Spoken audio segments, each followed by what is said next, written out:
Hi, guys, and welcome to the newest episode of The Gibson Show. And today I am joined by one of the biggest brains in the whole of Rainbow Six Esports. I am joined by the one and only Twister, the head coach of Falcons, all the way from Brazil. How are you doing today, Twister? Hello there, Gibbs. Hello there, guys from home. It's been great to be here today, and it's been great to be at this moment of my career, honestly. Yeah, it's good to get talking to you because I've known you now for personally. I've known you for what 2.5 years. The first time we met was at Gamers 8, way back. The first ever one Siege was at. You joined us as an analyst desk. Then you ended up in Europe working as a coach for Team Secret, and now you find yourself in a lone coach scenario for Falcons ahead of SI. So before we get into everything, I suppose the question is, how did you end up as the lone coach for Falcons? How did that all come around? Well, honestly, it was a little bit messy story because I've been speaking to Mad Skills a little bit before the transfer window for SI just finished. So we had a conversation. We spoke a little bit about the possibility of me turning into their coach, what they were looking for, stuff like this. But nothing came up, so that was fine. I just keep it up with Secret, and they just keep it up with their plans. But basically, once it was like 7 hours for the end of for the close actually of the transfer window, they sent a message to me and saying, okay, the coach that we were looking for, apparently he just want more money. He just came out with the deal, with another deal that Team Falcons didn't agree. So right now we need to come from you because we don't think like anyone else will be able to bring whatever you and this other coach would be able to. So then, like, we initiated. This was by night here in Brazil, late night, and then we started to contact Secret, contact Falcons, put all the situations ahead, and they wanted me fully for the job, but I felt like it was a big decision to change regions, like to do that like in a rush. So I just asked them to, okay, maybe what we can do is picking up this loan situation where I can be there with you guys. I can help you guys in the Six Invitational. Team Secret won't miss me during this time because there are no big tournaments to be played. And then after the SI, we can decide based on performance, based on if you guys like me, if I like you guys. We can go and see if we want to extend the contract. So it was a rush, basically 6 or 5 hours to go straight ahead with everything to Secret, from Falcons to the teams and everything. So by the Monday morning, I was able to talk with my team and talk with Secret about the whole situation and what actually happened. Because it was the first time in my whole career that everything needed to be solved like in such a rush. But it's a lot of fun though, because I know that you're the type of person who likes to be kept on your toes and you like being excited. And I suppose it probably scratched that itch too, because Six Invitational is in Brazil. You're Brazilian. You want to be there. You want to be involved, despite the fact, Twister, that I might add that you're wearing an Argentina t-shirt right now. So, how do you think the Brazilians back home will feel about this interview once they see that Argentina shirt on you? The rivalry is just too big here in Brazil, but I believe like right now the stuff are a little bit more calmer. Mhm. But still, I had this vacation with my girlfriend in Argentina during the New Year, so I just bought this there because I felt it was nice to get a souvenir from the place and everything. And honestly, Argentina is such a great place, so I do believe that that was a little bit of a um, how can I say that? Like they won the last World Cup. I was Mhm. spending some time there. I would like to have something from them. So I think this shirt is, as you can see, it's a nice one. Yeah. It's nice, and look, I think the Argentinian fans as well of Siege will be pretty happy with the new Blast calendar as well. With them being part of LATAM, it feels like they've probably got more chance of success than they would have had to in the past when LATAM was just dominated by Brazil with Brazilian teams. But Exactly. we'll talk a little bit more about Six Invitation a little bit later. We'll keep the viewers thinking about that one. I want to talk a little bit about you first. So for all the people at home, players are usually the stars of the show, right? The viewers, they know all the players, they know most of the teams, but it's the coaches that I think some teams don't know just as well. There's a couple of big names that people do know, like everybody knew Fabian whenever he became a coach, people knew Shas, but a coach's job is a pretty difficult one, right? Because you've got big personalities on every single team that you compete on. Everybody wants to be the best. How difficult is it being a coach in the very highest level of Siege? Well, I think like the first of all, as you mentioned it, being a coach, it's a little bit difficult due to your work most part of the times being in the shadows. Even sometimes other teams or other players don't know how you usually work or what usually is your kind of thinking into stuff. So it's something that only your team can value you enough and can prize you enough with the amount of help that you give to them, with the amount of support. So basically, to a coach go out of the bubble, he needs to be a little bit show off, which is something that I don't like pretty much. I will just go back to your question, how difficult it is to work in the team with such big personalities. I do believe that it all starts with your pretty much with your history. I do believe like most part of the teams that I work now, I'm on a really easy spot or soft spot where they respect my history, they respect what I already did into this game, and that despite being only 24, I'm already a fossil into Siege. So basically, they respect this story and make my life so much easier once I try to teach them stuff, once I try to correct them on some stuff, and once I try even to talk with some outside of game stuff because I've been involved with this and working since I was like 16. So it was a long time learning and trying to understand where did I fit, what I could speak, what I could not, stuff like this. So overall, once you need to join a team and once you need people to listen to you, first of all, you need to make yourself listenable. So basically you already having a background makes this a lot easier for you. Yeah, I think it's a very tough job because again, it's very easy for I think people to look at the coach and say, "Oh, if a round goes wrong, it's the coach's fault." In reality, I think when you look at a game of Siege, most of the time you're playing on such a fine balance where any mistake at the highest level is going to get punished, right? And it's how you react to those. It's the teams that react to those mistakes best that are the ones that win tournaments. Whether it's a mistake a teammate's made, whether it's a mistake the other team has. But becoming a coach is a very strange path for some people. Some people were players, then they became coaches afterwards. Some people wanted to get into coaching from day one. I want to know how you got into coaching in the first place. Like, what was it about analysis and coaching that drew in your attention? I do believe that the honest answer for this, it might not be one that you would like, Mm-hmm. because I was not the guy that ever wanted to be a coach. Mm-hmm. Actually, at the beginning, I wanted to be a player. I even played some small tournaments from League of Legends, from CSGO, but then my cousin asked me to play some Siege with him because it was a new launch in back there in 2015, I guess. And basically, I said, okay, so it looks fine. Let's try the game. And after playing, we enjoyed the game a lot, and we started to playing a little bit competitive, me and my cousin. And then at some point, we were ready to go to the next level once I was 17, and my cousin couldn't, so I went by myself with another team, and then started practicing. Was very happy that I would be a player, stuff like this. But then even played like some tier 2 events. But once we were going to the T1 events, then there was the first SI that I watched back there in my cousin's home.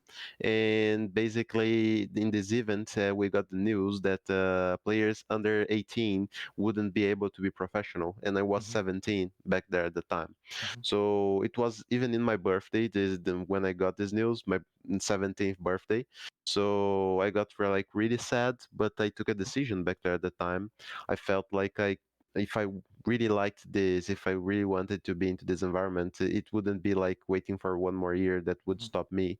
So I asked for teams that would be on the tier 1 already, if I would have a coaching or analysis position to fill the team. And basically, BRK got me in Valve Race, which is a Brazilian player from the prime years of Siege, like back there in the Mm-hmm. past.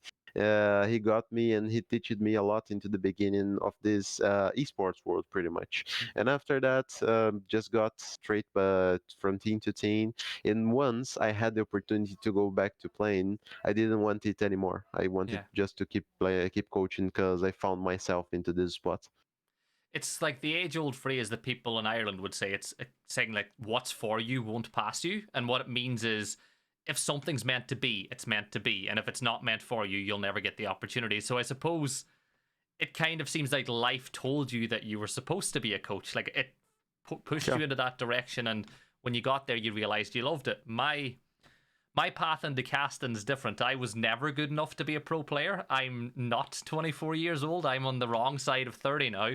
So I think esports came maybe a decade too late for me to get any success Mm. at all. But again, because of that, I got into casting, and look, I've loved every single minute of it. But you look at your career, right? Up until the last SI, you had been involved in every single invitational, if I'm not wrong, since you got into coaching. Like you were at every single one. You were one of a very, very small number of coaches who had that, medal or that on their I belt. think I'm the only one today. Yeah, yeah, exactly. So, with that being the case, was that a bit of a driving factor as well towards you wanting to get involved in this invitation? Like, was that something that you wanted to keep running too? Yeah, definitely. Like, I just fell in love with the competition of this game, as I mentioned before, watching the first six invitational with my cousin. And I basically saw Brazil playing there, Santos Dexterity back there at the time. And I said, this is what I want for my life. I want to be there. I want to be competing. I want to be in this world tournament. And after that, I just worked my ass off to be participating into everything that I could. And since last year, I was able to qualify with my bare hands to all these tournaments. Doesn't matter like the team, the situation, the roster, we were able to. And luckily, into this year, we were not able to because there were no last chance qualifiers as well. So basically, if you were not able to go to majors, you were not able to make points, and not making points, we didn't go to the six invitational. And I'm lucky I wasn't able to, but luckily Falcons saved me in the last second of the match, and basically they put me in to just keep my streak. As I say to you, it's like I'm the only coach that is going to the seventh six invitational straight ahead. I think only Sensi, it's a manager that is going to seven six invitationals straight as well. And there are three players that actually share this with me as well. It's Canadian, a cameraman, and right now I believe it's a cameraman, Canadian, and someone else that I don't remember as well. But it's like a very few people that are able to stand in the top like for so many time. Yeah. I spoke with cameraman a little earlier last year whenever he was on when they didn't have an org. So they were competing in Brazil, they had no org, and he managed to get himself a move as well. And he's now going back to the Invitational as well. And I think a lot of people will look at cameraman as a player that is at that level. There's a reason why he's got picked up. There's a reason why I think he's meant to be there too. So I think for Brazil, it's really exciting times ahead. And looking at that Brazil region, right? You've almost got the infinity gauntlet when it comes to teams that you've worked with in Brazil. Like, you've worked with FaZe, you've worked with NIP, you've worked with Black Dragons, you've worked with Furia. Like, at this point, you're only looking at, Team Liquid, Los, and W7M as being the only teams that you've not worked with inside of Brazil. So, with that being the case, I want to know what did you learn most from coaching teams like that? Like, obviously, there's a big difference in FaZe, being representative of FaZe Clan than there is in being representative of, say, Black Dragons. But I want to know how each of those teams affected you in your journey as being a coach, and if the opportunity ever arose, do you want to Hmm. complete and work with every single team in Brazil? Like, where does the future go?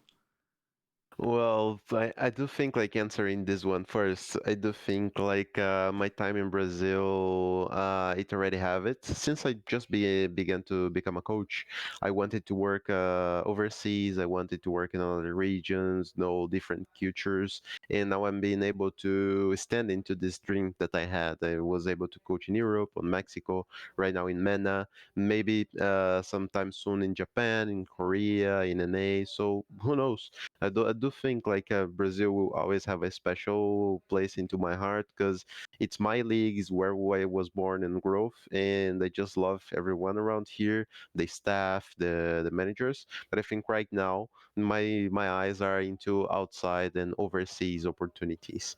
The thing is, in Brazil is where I learned pretty much everything that I knew. So starting into BRK, I learned how this esports world looked up a little bit, understood how contracts works and stuff like this. On Black Dragons, I understood alongside Psycho, PZD, and Julio how Siege worked on a integration level of how a team should work, how we should do stuff in a high level. It was the first time that we have been into a game in house, so pretty much everyone was very excited about it, and I learned pretty much with Psycho about how we should look at the game. Then on FaZe Clan, I was able to learn from Mav and from cameraman how the systems works, how the consistency is based on structure that all the teams should have. So I would say like I learned more about strategy and tactical stuff into FaZe Clan. Then after that, I had to learn resilience into Furia. Don't know if you remember, but we were near to be relegated into that team. We were not having a good spot in the first year of this, but we were able to turn around a bad situation into a good one, and we made the first run ever of the relegation to the Six Invitational. And then it was great. The resilience, what I learned from people that I work with there, it's some stuff that I will take for my life. Being able to build up players, every single one of these Furia players were built up by me, by Tubes, by Kizzy, my coaching staff, and by Bernardo, which is a great teacher for me as well, the performance coach. And basically, this helps me even today, knowing how to deal with people, knowing how to prepare new players and stuff like this. After this, I went to Mexico for a short term, and that was my first international experience into coaching. So I learned how to be a little bit more patient into interacting with people that doesn't have the same culture, the same knowledge, the same background as you. So I needed to be a little bit more listener than just a vocal person. After this, in Europe, I had to learn a little bit more about how to turn the mentality of some players because Europe has still a different mindset of how to play the game. So I needed to bring a little bit of this Brazilian play style, my own chameleon philosophy to the game, to the team, and a lot of people were not able to adapt as well as I wish they could. But even with that, we made the second time for the second time the relegation to invitational run because if there was no league, like no, if there was a relegation, Team Secret would be there by the final season, but there wasn't. And then after that, on the LCQ, we qualified for the Six Invitational. So picking up a team from the bottom of the U League and putting it into the Six Invitational, it's a great feeling as well. It was the first time that Team Secret ever went to the Six Invitational. So it was pretty much big. And right now, working with them and preparing them for the other lands, preparing players like Savage and Groovy to be bigger and better into like the tier S level. It's been an incredible journey that I've been learning a lot of how to interact with them and how to motivate them as well for these games. And this last one, I think like in Falcons, I'm still into that journey with them, but I think the thing that I learned the most from them right now is trust. I guess it's faith, because they really trust each other. They really have faith in each other, and they have faith like that is that thing that everything will go okay. Everything will go good. You don't need to worry that much, and this is their philosophy that I'm trying to implement to me a little bit more, because it's something that sometimes the scrims doesn't go that well, but into international tournaments they go really really good and they go big. So I'm trying to learn a little bit from then on to this and trying to uh, implement some game ideas, but more learn about the outside game stuff with them. So I have a question then about you spoke about your time at Team Alpha. So you've coached in English, you've coached in Portuguese. Obviously, Alpha was they were Mexico, so they speak Spanish as a primary language. When you went there, how did the communication work? Did you communicate in English? Did you do you have a really good baseline in Spanish? Like, I'm assuming that might have been maybe more difficult than coaching Team Secret when it was in English because your English is really, really good. I think like as well, it was my first thanks first, but Mm-hmm. as it was my first time coaching in English, it was a little bit more difficult. So it was very important for me that I coached in Mexico because I could speak a little bit of Spanish with them and they could understand me. Mm-hmm. So whenever I wasn't able to speak proper English, I was able to speak with them in Spanish, and we should understand each other anyway. So that's why I do believe that everything that happens in life, it happens for a reason. So I believe like my reason to go to Alpha was to prepare myself to coaching overseas and being able to speak a proper English with everyone in Europe, NA, or other regions. So it was a great experience, and it was mid between English and Spanish. Okay, so let's rewind. You spoke about the Brazil and the philosophy and a lot about coaching. If you go back several years, Brazil as a region was not performing anywhere near the level it is now. It had this reputation of having incredible mechanically gifted players, but at the tactical level, Brazil had never really found success. And then around 2.5, 3 years ago, something changed, right? Brazilian teams, whether it was a complete change in play style, whether it was a change in philosophy, Brazil became a really big player on the international stage. And if we're being real, Brazil has been the biggest player on the international stage since that point. Like, I was looking back through the numbers, and was there only maybe two or three major or SI finals in the last couple of years that did not have any representatives from Brazil at all. Some of them had two representatives from Brazil. What was it like as a coach at that time? Like, what was the spark or the change? Was it a change in the game itself? Or was there a mindset of, right, we're kind of lagging behind the rest tactically? Let's change and make a conscious effort to be the leaders. I believe that once COVID came, it's something that gave us a lot of time to think about our performance, about what we have been doing, about bringing some more radical ideas, pretty much. That was the year that I left FaZe Clan, and I remember it clearly that I left the team because the team was not performing. I was not giving my best to help them with new ideas and stuff. So they decided to go for a change, which I respected and accepted. But I kept this in my mind, like what we should do differently. That I don't need to just rely on the players, to just rely on someone having a good day or something like this. And I knew that it was not only about doing the strats properly, just like FaZe Clan. They had like everything set.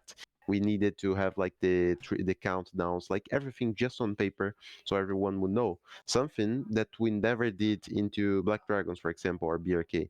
Back there in this past, these teams qualified for international events and win games based on their own performance. There was no big strats behind or anything such as big as that. Like there's not even drawed strats as it is today, like as a default.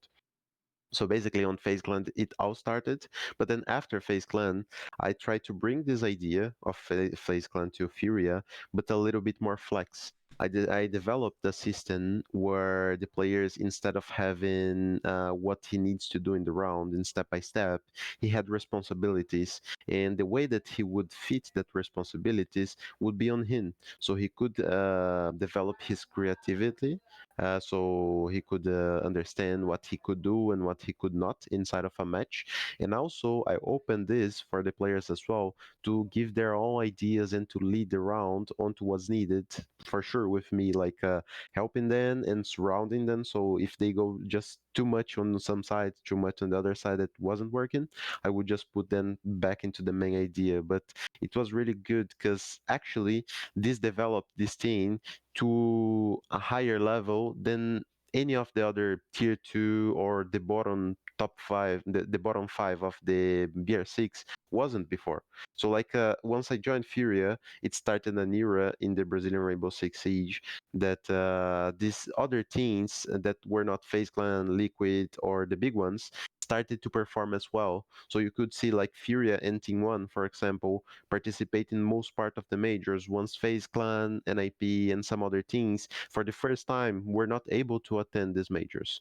So I think like this raised the level of the competition in Brazil. By raising this level, these big teams need to go out of the comfort zone and starting to work themselves as well. And I do believe like overall, considering these two changes, we started to be more competitive into the region, and this raised our level going into the outside level, the overseas, and we saw that outside people were not that high than in here. Because if you wanted to go to the major and win like the international tournament, you need to overcome the Brazilian teams, and the level here were already very high, even with these young players that was never before. You know, so I believe like all of this environment created the teams that we were today. Because in the past we were able to shoot back, we reached finals. I, for example, we have been into the two finals of Pro Leagues here in Brazil, one with Black Dragons, another with FaZe Mm-hmm. Clan, but we never standed a chance to win because the other teams were just calmer. They were able to control the game more. They were able to come with adaptation ideas, something that we were not never able to because our mindset wasn't there. But Mm-hmm. right now, the situation just changed. Yeah. So I was lucky enough to work the Brazil region last year. I got to cast it. I've watched the region for years because it's just so much fun to watch. But the big thing that stands out for me, and I think you're talking about trying to bring what you learned from Brazil into Europe and to Falcons to an extent. The one things Brazilian teams do better than most right now is control the map, right? So it's like relentless pressure and control that it feels like any team from outside of Brazil that's playing a Brazilian team can't make a mistake because there's always someone there. I think Brazil uses Monty in a way that other teams in Europe haven't done yet. Like you look at maps like Clubhouse, like Cafe, Brazilian teams are really good at getting so much control on the map, and it feels like there's a depth of maybe mechanical talent that maybe some of the other regions don't have. Like in take W7M for example, if they lose their entry, you've still got KZ who can win, 1v1s, 1v2s. How difficult is it Mm. for you as a coach to bring that style into Europe where, like you said, Europe has a very different way of thinking around the game? It plays the game different. I know that Julio tried to do it when he was with Eminem. I know that G2 are trying to do their own version of that style of play as well. How do you go around it as a coach, changing the identity of players who've been playing that style of play for so many years? Yeah, it's honestly, it's a very slow and attention job with these old players.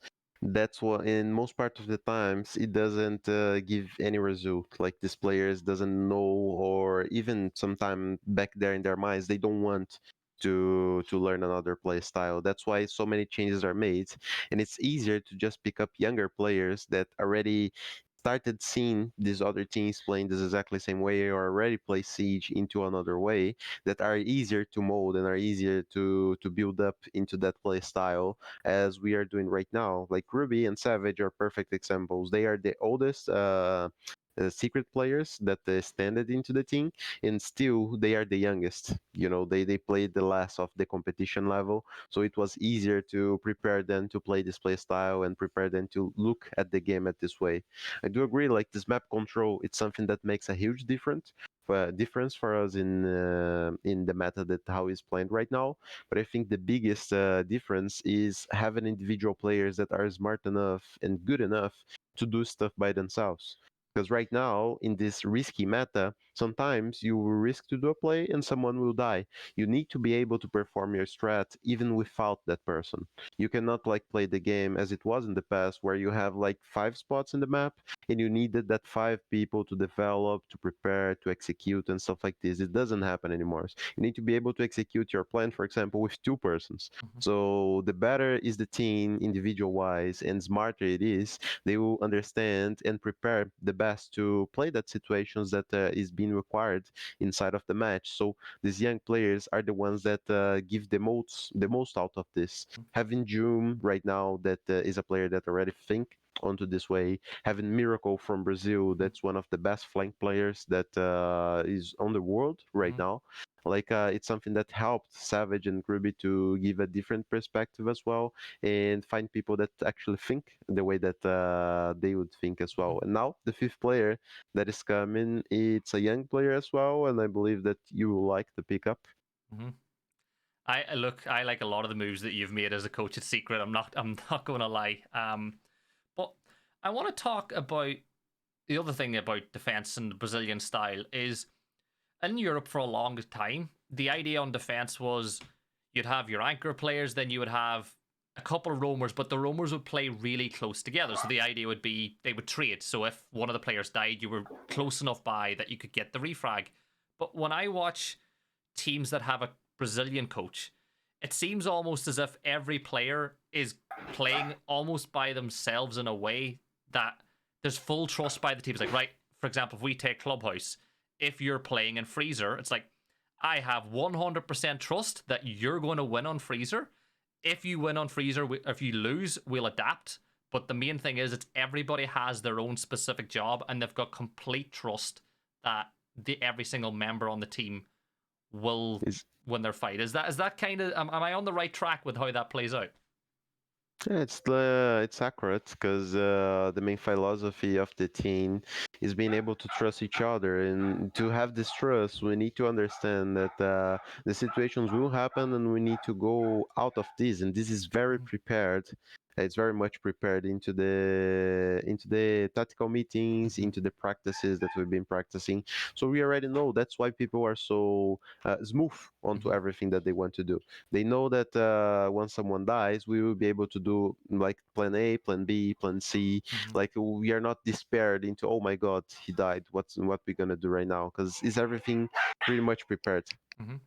So the next topic I want to talk about, and it's one in coaching that I think the viewers like to know more about, and that's the idea of timeouts, right? So if you've seen Whippet and I cast, anytime we see a timeout called in the first 3 rounds, it's like, yeah, that's a twister timeout. Something that we have noticed you do a lot is call timeouts very early in games. So I want to know, is that this, what makes you call that timeout? Is it the scoreline? Is it the body language of the players? Because a lot of coaches like to wait till later in the game to make that change. So I want to know, why do you do these a lot earlier than everyone else? I do believe that the game, especially, it depends a lot. If it's a best of one, a best of three, a best of five, if the game started good on our side, if the game started bad on our side. And the problem was with these previous rosters that I had in secret, the game started to code, and the players were not actually being able to keep themselves on the track of the game plan and stuff like this. So most part of the times, I decided to go into this sooner timeout, so we could try to keep up on track, keep them, bring players back, try to calm them down a bit, try to interrupt the streak of the opponent team as well, so we could break this momentum that they were having, and also like remember the players about what we should be doing and what we can do inside of the match, just to calm them down. Because the thing is, if you wait too long, it will be like too late, and like the timeout won't worth of nothing. Like I don't even know like if I'm supposed to be doing this, but I see like a lot of coaches asking for the timeout on this 2-6, for example, like the team's losing two and the other team's winning six. Like it's useless. Like even if your team win one round because you adapted well or something like this, like you still need to keep rolling, and the momentum, like the ego and everything, it's already on the other team side.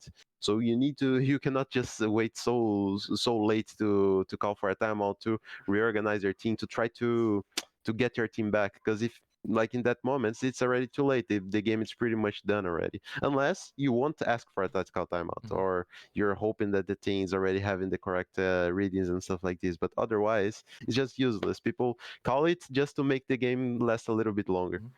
And with the timeout, it's again a very short period of time that you get the chance to talk to your players. How open is the dialogue in those timeouts? Because again, you're conscious you've only got so much time to speak, and sometimes the players might see the timeout as an opportunity to talk amongst themselves as well as to what's going wrong. So with it, do you have like a science in your head of how you like to use that timeout? I think this came a lot with my experience as well. Being around the game like for 7 years gave me some insights and some feelings on to what's happening inside of the game. So basically, sometimes the timeouts are pretty much just to calm everyone down and give them space to be speaking. Sometimes the timeout is for me to giving them a play so they can play into a weak spot of the opponent. Sometimes I just bring the timeout just to say to them how the other team is playing, so how we should play in general, and then I give them space and mix this with some space for them to talk and organize by themselves. Sometimes I just need a timeout just to scream at them and try to wake up them because they are playing like too lazy or too sleepy. So it depends a lot. Like the tactical timeout, it's tactical more on the side that you need to do whatever the team is needing at the moment, not Hmm. exactly only about the strat. Hmm. How difficult is it sitting watching a game as a coach, because you've done all the preparation you can do, you've done before the game has started, so then you're just sat watching and seeing the players try to put into action what your plan was. Like, how difficult is that to not be able to impact the game once it starts? I have an easy answer for you on that one, and the answer is here. Yeah. You see, I've got it I'm too. 24. I'm 24 years old, and already lost a lot of hair, and I even have like some white hairs over here in the beard and even on the head. And the thing is, very stressful. Very stressful. Sometimes you know in an answer, sometimes you know in that one player could have done something better or could be doing something differently, and you're not able to speak is actually very frustrating. So I usually say, and even the players, because right now Miracle, for example, he was not playing the Southbridge tournament because he was in Brazil. So he was watching the games with me, and he mentioned it to me, Twister. I don't know how you do this. It's so much harder to watch the game than actually play it. So, like, you feel powerless. Hmm. So it's basically a horrible feeling. Yeah. So you just gotta hope that the team do what you ask them to do and get the win. And I suppose Exactly. I suppose the next question is: have you ever coached a game where your team has lost, but you've been happy with how they played? Where you're like, you know what, the other team they just beat us. The guys did exactly what I wanted, and we were just outplayed. Like, has that ever happened in your career, or do you genuinely feel like you should win every single game you play? No, definitely. I think like at some point, one most part of these games that you just lose on a heartbreaking way is just frustrating. Mhm. But I do feel like games where you have prepared something and people actually executed that something properly, but we were not able to win, are the games that I feel more okay. We tried, we did our best, but it doesn't work actually, because sometimes needs a little bit more of an extra, as I said. So you can prepare the game, you can prepare the counter strats, the players can feel confident, but the player didn't got that opening pick that was needed, or the player didn't want that clutch that was necessary to win the round. Something that, for example, W7M has been doing a lot lately as well. Like Mhm. they are a smart team, they are like great people as well, great players. And but I do believe like to get there where they got, you need to have players that are able to deal with these pressure moments and pull off that rounds that you're not Mhm. supposed to win. So you'll see JV, for example, you see Nade, you see Herds winning rounds that they were not supposed to. So in that way, they keep the momentum into their side, they keep the game into their feeling, and they have more confidence to keep abusing and keep working into some specific stuff that maybe in another world, in another Mhm. universe, it might not work because we were losing that situation Mhm. and people are not that confident and stuff like this. Mhm. It's nuts though when you look at W7M. Like, it beggars belief that every single player there has the clutch factor. And Yeah, you, exactly. you look across Brazil as a region and you look at players. To me, outside of Liquid W7M, like, my favorite player to watch right now is Maya. Like, to me, when you talk about It's very good. main character energy, Maya is a main character, right? Like, surely he has to have international success at some, like, and again, like, to me, he is just crazy good. Yeah, like and also as the other players that are very good, he was called Hack. once he Mhm. was younger in Brazil, Mhm. just like Paulo, Souls, and these other big players as well. And Maia is actually really good. It was a good pickup by Lagones once he was back there in Team One, Mhm. and I do believe like he will keep on the high level of the game for a long time, even if it's not on Team One, but in other teams as well. Yeah. So we'll stop talking about coaching now because we'll pick it up again when we talk about SI in a little bit. I want to talk about your time working on camera. So you've obviously had some experiences working as an analyst. You and I have actually worked together 3 times now. We worked Gamers 8 together. We worked a couple of Challenger League broadcasts together, and we recently worked the Malta Cyber Series as well, which Team Secret I think will be competing in once we get a little bit closer to. So Hmm. talk me through first off how the opportunity to work as an on-screen talent came around, and then what you think about being on that side of the esports scene. Well, the opportunity came up to me as most like the first one on Gamers 8, I believe it was the first. Yeah, it came to me the same way that the opportunities as coach happened. I came to someone and I asked for opportunity. So I was really happy to hear out from that teams once I heard that they wanted me and they want to give a trial. Honestly, my performance into the Gamers 8 was the poorest that I had because I wasn't that comfortable speaking in English at that time. I wasn't being able to find the proper words instead like talking fluidly. So I'm not very proud of my job there, but I'm proud of the courage that I had to do that.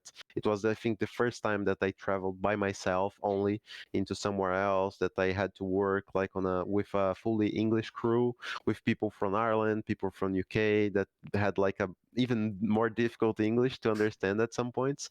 So it was very challenging, but it was very good for me. After that, I worked with you in Challenger in Malta. I worked with Milos into the BR6 Mhm. finals casting in English. I worked into some of the Brazilian streams as well. And I do think like this is a side that I do like. I do like this experience. Not gonna lie, the better thing is to having secured the kind of having secured your Mhm. travel and work into these international events that sometimes as a team you don't have it secured due to the competition and everything. But I do think like at some point I should be working with that Mhm. because I like to be explaining some stuff. Mhm. I think I'm a little bit easy understanding, especially because my English cannot be that Mhm. difficult. So people would understand it a lot, and I have my past experience that would help me to try to put that into anyone, even people that are not only Siege players, but Mhm. people that just follow the competition. And I'm very passionate Mhm. about competition itself, so I know that I would be able to go through this and show people that passion into the casting as Mhm. well.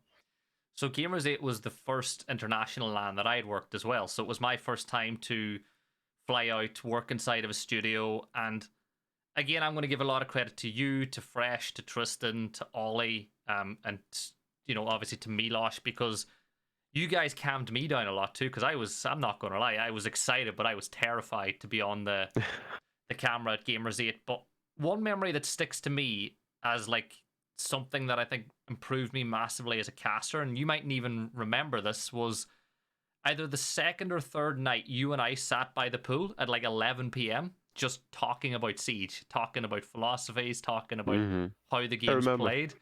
That to me is one of the moments that sticks out as a moment I grew as a caster. So I want to thank you for that because I had a lot of fun. But that whole idea of talent speaking with coaches and speaking with players, how That's important, great. yeah, thanks. How important is it for analysts and coaches and players to talk more? Because what I'm looking lately at the English talent crew, and you've got the likes of Laxing and Foxay coming in, giving so much good insight as a player, and then you've got Fresh, who to me is like the best. Like as a caster, Fresh is the best analyst to me to watch because he plays the game. He's pretty good at the game when he plays it too. He recently absolutely owned Mowgli in Malta calls.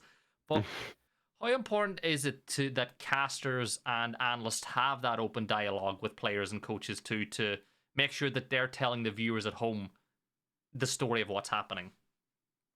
I think it's one of the biggest things that we all can do actually, is sharing this experience, sharing this knowledge about the game, about the casting, about everything, because that way everyone grows. Like for example, if for me to speaking with you, I knew a bit more of how the casting side Mhm, is, how was the looking for you into Siege, and how was that opportunity into Gamers 8 as well, and I felt closer to you mhm, as well, and I felt a little bit more comfortable into doing what I was doing into there.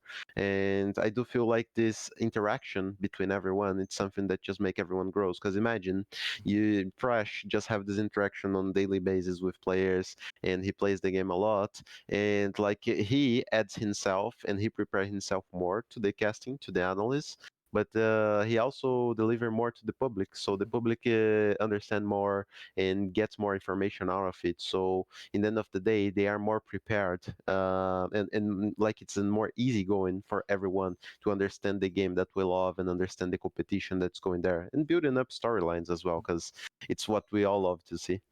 Yeah, I'm excited for the Up the Siege, Fresh's little journal coming out. I'm so excited to read that one when it comes out because it'll be a really, really good read. So yeah, if you're watching this, make sure and pick up the Siege by Fresh as well. That'll be a pretty good one. But I think now's a good time to actually turn our attentions to 6 Invitationals. So we spoke about how the job with Falcons came around. And Falcons come from a region which you and I think, both fell in love with at Gamers 8. We kind of realized, you know what, Falcons were the team that proved that MENA deserved a shot at the international level. So, first off, it's a region with one spot, and you've got two very, very good teams, right? We both know Falcons are Hmm. very good. We both know that GK are very, very good as that team as well. How much are those two teams, even from the little time you've spent working with Falcons, pushing each other on? Because when there's only one spot and you have two teams as good as them, it's going to cause maybe. Does it cause friction or does it actually push each other on? And do they have a really good relationship between the two teams? Actually, they have a pretty good relationship. They are friends. Even on this last major, they were cheering and wanting to see GK Mhm. succeed. So I was really impressed when I saw that they were very close. It reminded me a lot of Brazil into the older ages, where everything was just starting and people were just wanted to see everyone else succeed for the region itself. So it's pretty much about that. Falcons is cheering for GK and GK is cheering for Falcons most part of the times. Yes, so I want to speak about the Falcons roster. And it feels like we've never actually seen the Falcons 5 play together. There's always a sub playing or there's someone, popping out in the middle of a tournament. What Yeah. I want to kind of know from the viewers at home, what's kind of going on there? Because Falcons look highly competitive, and then you'll see a player get subbed out, or you'll see somebody not get a visa. What's it looking like going into SI? Like, do you have your 5 set, or is it still like up in the air? It's still up in the air because the thing is, the visa problems is a real issue for all of them, Mm-hmm, most part of the time. So on Copenhagen, on some Gamers 8, they were not able to play with the complete roster. And right now won't be much different. Mad Skills will be playing as the fifth, once Mad Skills is actually the coach. mm-hmm. So I believe after the SI, they will be able to have a complete roster. They're already working into hire someone for the fifth spot, but right now it's 5 people plan. It's actually 4 main players playing with the coach as well. Because Like, it's like visa issues, someone cannot attend. Because Siege for them is not like the main thing. They all study, they all are into college, they all have something else with mhm. family, with their work to do. So most part of the times is not that deep for them, you know. Mad Skills isn't a bad player to come in, though. You look at Gamers 8, you look at any time he's actually Exactly. played as a coach, he has been so fun to watch. And that's where I want to speak about this roster, right? You look at the group that you have, and being real, Twister, I think that you've got a really good chance of qualifying out. What, 4 teams qualify, 1 team gets knocked out. You're looking in Hmm. there, you've got Scars in the mix, you've got Fury. Surely you've got to be very, very confident about making it through that group stage.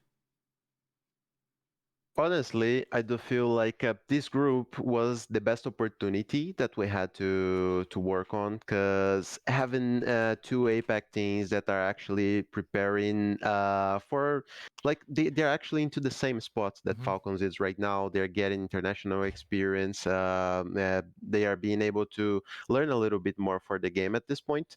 So I think like these games won't be that challenging as a Sonics game or a Lost Mm-hmm. one can be.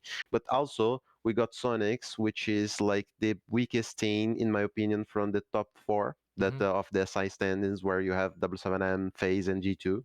So it helped us a bit as well. And we have Los, that it's a team that I already heard pretty much out of them, already played a lot against them in Brazil as well. So it helps me a little bit more with the experience. So the team is very confident. I'm very confident. And well, it will be what it has to be, but we are not seeing the group as a problem.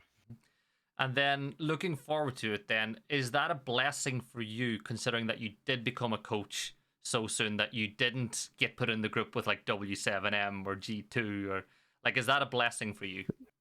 Yeah, especially because of the team, because we are preparing and needing to understand a little bit more, a little bit different concepts that we didn't had in the past. So right now, people are still getting used to it, and as I said before, it's more about faith that is gonna work than actually seeing everything working already the Mm-hmm. best way possible. We are far from be at the essential place that we would like to, but right now, I do believe like the raw talent, it's something that will help us a lot into this tournament. And what are the expectations? Because it's very important when you go into these events to obviously feel like you can win it, but realistically, what are the expectations for Team Falcons here? Like, would you be happy with a stage appearance? Do you feel like you should be pushing the whole way? Because now that you've got to see these players and work with them, and that you know that you're playing with a coach as a player, what do you see as success for Falcons? I do believe that a success for Falcons would be getting them into the top six of the Mm-hmm. six invitational, being able to play at the stage, put them into that feeling of playing with the crown onto there. We didn't have much time to work onto our stuff. We didn't have much time to prepare for the situation. So I feel like asking more from them, it's more like it's kind of unfair. Mm-hmm. You know, because I know the teams that we'll be facing, I know the situations that we'll be facing, and it will be more about us being able to feel confident at the tournament and play on the flow to get whatever we are supposed to. And once we get to the final stage, I will be happy. Mm-hmm. But for sure, imagine if you get a team in the MENA to lift in the hammer in Brazil for the first time. If it's not against a Brazilian team, like the crowd will be in our favor as well, because of me, I believe. So it will be like a amazing feeling. I want that as well, but I'm trying to keep myself onto a real space right now Mm-hmm. to not have too high expectations. Yeah, I know that we're very close on time because you got to go in like a minute or two. So I want to get two quick questions in towards you before we Mhm. wrap up. First is we have seen Falcons play all year round in person. You and I've seen them, and we were impressed. Now that you're working closer with them, are they better than what we thought that they were? Especially when you consider that a lot of them have other things going on with college, with university, with work. I feel like the thing with Falcons is that I got impressed of how good they can be into this FPS, you Mm-hmm. know, like they have insane amount of raw talent that lead them up to no competition into the region itself, you know, but it's something that it needs some structure, it needs something else for the international games where you'll be facing teams that live out of this, Mm-hmm. so they doesn't have many time to scrim, many time to study the game. One of the players there said, like, he confessed to me that he didn't watch the professional game from outside MENA in like 3 years. So this is the kind of level that we Mm-hmm. are talking about, and even with this, they are being able to reach like the grand final of the Gamers A. They are being able to reach the majors into Mm-hmm. the playoffs and stuff like this. So it's something that is being huge, and once they understand how to play the game on the way that the rest of the world plays, especially Brazil, I believe they will be insanely Mm-hmm. dangerous. And then the last question, and this is for the viewers at home. I want to know, it's six invitational, Brazil, era of Brazilian dominance when it comes to that style of play. I want to know how difficult, how hostile is it going to be for teams from America, from Europe, from Asia when they're playing on stage against the Brazilian side? It will be a lot. Like all the Brazilians have a lot of situations locked up into their throats.